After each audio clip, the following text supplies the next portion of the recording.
दोस्तों नमस्कार, मैं हूं संजीत कुमार और आपने देखना शुरू कर दिया है बिहार टीचर पॉइंट। दोस्तों, जितने भी शिक्षा सेवक तालीमी मरकज भाई बहन हैं हमारे, उनके लिए एक संदेश भी है और एक पीड़ा भी है। आज बात कर रहे हैं। देखिए, देना था राजकर्मी का दर्जा, देना था इनको। कई बार कई मंचों से घोषणा हुआ था कि हम जितने भी शिक्षा सेवक तालीमी मरकज हैं वो सभी क्या हैं, सरकारी सेवक हैं, है ना, सरकारी सेवक हैं। हर तरह की लाभ इनको मिलेगी, इनको घबराने की ज़रूरत नहीं है। सरकार इनके साथ है, बस सरकार को ये लोग सपोर्ट करें।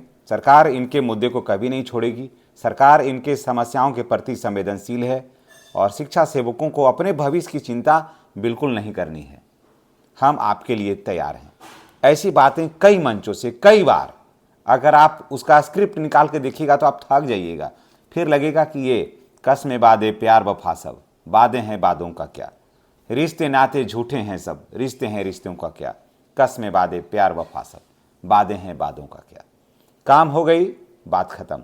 यूज एंड थ्रो की नीति पर सरकार काम करती है। देखिए, शिक्षा सेवकों को लेना था, वेतन वृद्धि नहीं हुई थी, तो सारे शिक्षक सेवक ये सोच रहे थे कि हम लोग भी सोच रहे थे, सारे लोग, कि इनको प्राथमिक विद्यालयों में शिक्षक पद पर समायोजन होगा तो चलो कोई बात नहीं, कम ही वेतन रहेगा तो चलो अभी कोई बात नहीं है। समायोजन हो जाएगा तो स्वयं गाड़ी जो है ना वो पटरी पर आ जाएगी, बात खत्म हो जाएगी। सारी सुविधाएं लेते हैं आप, शिक्षक से कम नहीं, ज़्यादा ही, कम तो नहीं। ऐप से आप हाजिरी बनवाते हैं, 9:30 बजे इन्हें भी बोलवाते हैं, इन्हें भी एब्सेंट आप करते हैं। छुट्टी शिक्षक के बराबर ही देते हैं 16, सारे APF शिक्षक के बराबर ही काटते हैं। ये भी जाते हैं 4 बजे। दिन भर शिक्षकों के साथ माथा खपाते हैं, बच्चों के बीच में माथा खपाते हैं, सारी योजनाओं का संचालन करवाते हैं। कौन सा काम आप छोड़ दिए, इलेक्शन का काम इनसे लेते हैं, जनगणना का काम इसे लेते हैं, पशुगणना का काम इनसे लेते हैं, सारी बैठकें जो विद्यालय में होगा इनका काम इससे लेते हैं। सरकार की योजनाएं जो चलती है उसका इम्प्लीमेंट आप करते हैं, इनका जानकारी शेयर करना शिक्षा सेवक से लेते हैं। बच्चों को तो पढ़ाओ, बाद में फिर इनकी माताओं को भी पढ़ाओ, उनको भी बड़ा साक्षर बनाओ। साक्षरता दर जो बिहार में इतना हाई हुआ, इसके पीछे कौन खड़ा है? शिक्षक तो नहीं, शिक्षक तो नहीं खड़ा है, शिक्षक गार्जियन को तो नहीं पढ़ाता है। विकास मित्र वो तो पढ़ाई से उनको कोई वास्ता नहीं है। मुखिया, वार्ड सदस्य वो तो नहीं, तो BDO CO तो नहीं। तो आखिर साक्षरता दर बढ़ा तो कैसे बढ़ा, और बढ़ाया तो कौन बढ़ाया? एक जवाब है, 100 प्रश्नों का एक जवाब है, शिक्षा सेवक तालीमी मरकज। उन बच्चों को पढ़ाया और उन महिलाओं को जानकारी दिया जो अपने माथे पर के पास कलम की जगह कजरोटी लेकर के सोती थी कि ठिप्पा लगाना है तो कजरोटी में वही बच्चा वाला काजल जो था आँख में लगता था, वो दौर मैंने देखा है, और वही कजरोटी करके कागज पर अंगूठे का निशान लगाती थी। वो कजरोटी को हटा करके शिक्षा सेवकों ने कलम और कॉपी रखवाया उनके माथे के ऊपर में, तकिया के पास। और वो महिलाएं, बाद में जीविका को इतना हंगामा किया जाता है कि जीविका के पीछे, उनके सफलता के पीछे कौन खड़ा है? शिक्षा सेवक। गौर से तर्क से तो देखिए, आज जो जीविका में महिलाएं जो है वहाँ सब कुछ बनी हुई है, सदस्य बनी हुई है, सारा कुछ, उस सब के पीछे शिक्षा सेवक है। लेकिन नाम कुछ भी नहीं है, इनका नाम कहीं कुछ हो ही नहीं रहा है।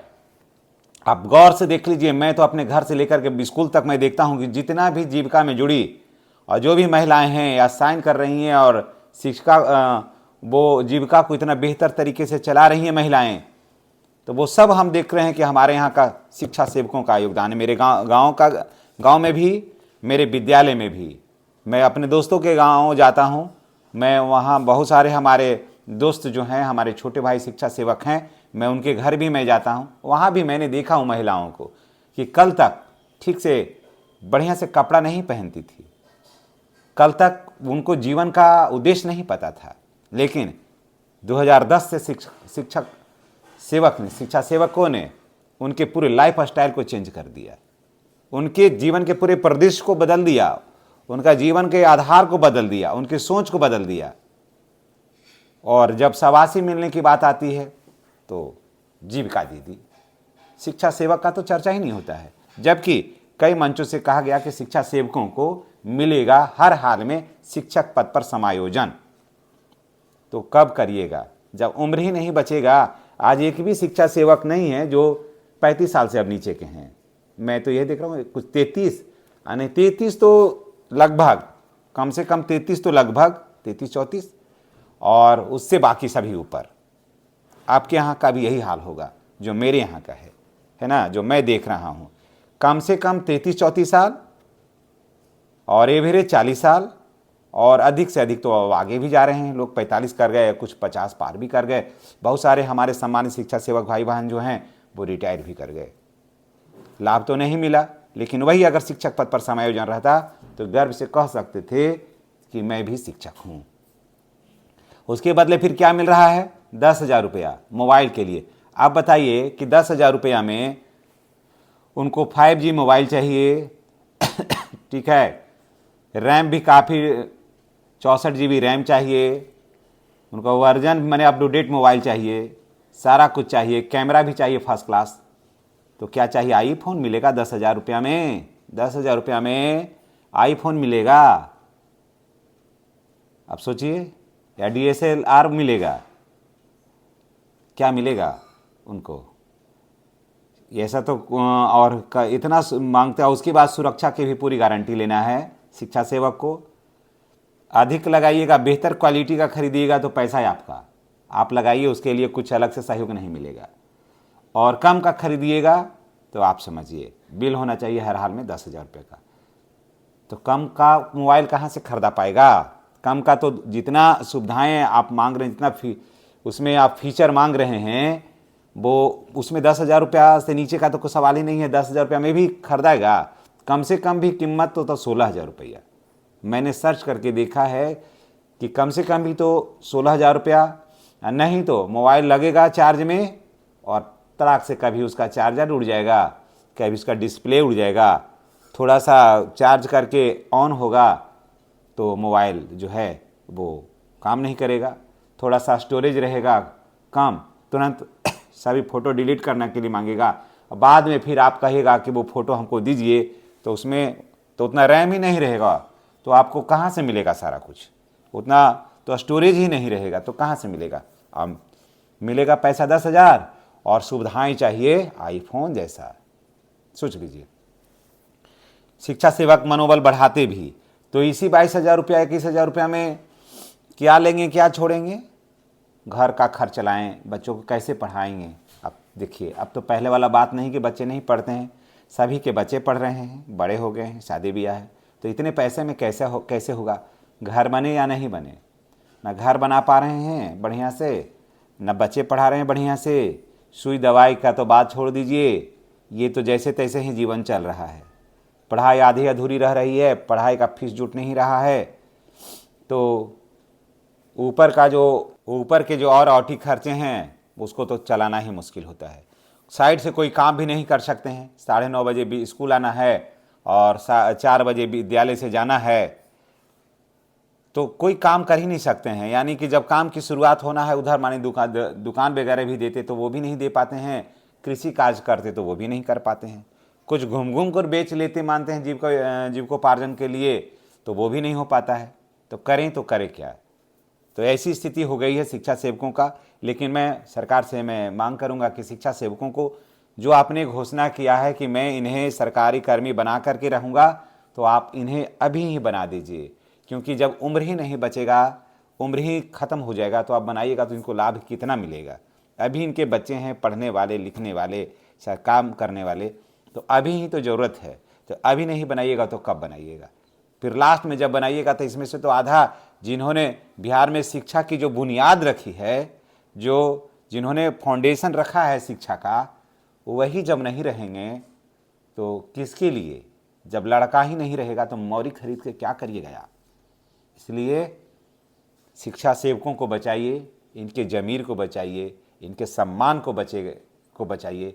जब इनका ज़मीर बचेगा, इस सम्मान बचेगा, आत्मविश्वास पैदा होगा ना, तो बिहार में शिक्षा की नींव और ज़्यादा मजबूत होगी।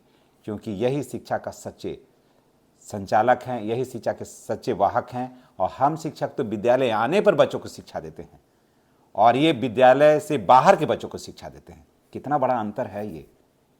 हम उन बच्चों को शिक्षा देते हैं जो कुछ शिक्षित हो करके आते हैं, ये उन बच्चों को कलम थमाते हैं जो बिल्कुल कलम से महरूम है, कलम नाम का चीज़ नहीं जानता है वो। समझ गए। हारी किया हुआ बैल को जोतना बड़ा आसान होता है, लेकिन बाछा को हारी करके जोतना बहुत कठिन होता है। जो इस बात को समझता है ना वही समझ रहा है, जो ना समझेगा ना वो बहुत व्यंग करेगा मेरे वीडियो के ऊपर में कि आप ऐसा ही आवाज़ उठा रहे हैं, बेकार का, कुछ नहीं होने वाला है। लेकिन उसी की मांग होती है जिसकी आवाज़ उठती है। जो बच्चा नहीं रोता है ना उसको माँ भी दूध नहीं पिलाती है। इसलिए मैं आपकी आवाज़ उठाऊंगा और सदैव उठाता रहा हूँ, और मैं जब तक आपको शिक्षक पद पर समायोजित नहीं करवा दूँ ना तब तक मैं आपकी आवाज़ को नहीं उठाना छोड़ूंगा। दोस्तों, आप मेरा साथ दीजिए और वीडियो को अधिक से अधिक लोगों के पास पहुंचाइए, क्योंकि अब देखिए आईटी सेल में जो वही लोग बैठे रहते हैं जिसकी मांग सबसे ज़्यादा होती है।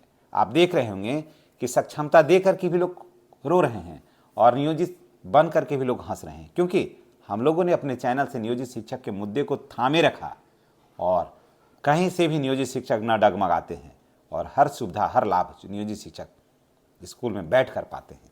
तो ये होता है सोशल मीडिया का ताकत, और उसके ताकत का संवाहक बनिए आप और उसका संचालक बनेंगे हैं हम, और हम लोग दोनों मिल करके इसको आगे लेके चलिए और आपकी हर मांग पूरी होगी। मैं ईश्वर से यही कामना करता हूँ, अल्लाह से ये मैं दुआ करता हूँ। तो चलिए इसी के साथ मैं आपसे विदा लेता हूँ। नेक्स्ट वीडियो में हमारी और आपकी फिर मुलाकात होगी एक नए दिलकश जानकारी के साथ। धन्यवाद। जय शिक्षा सेवक, जय बिहार।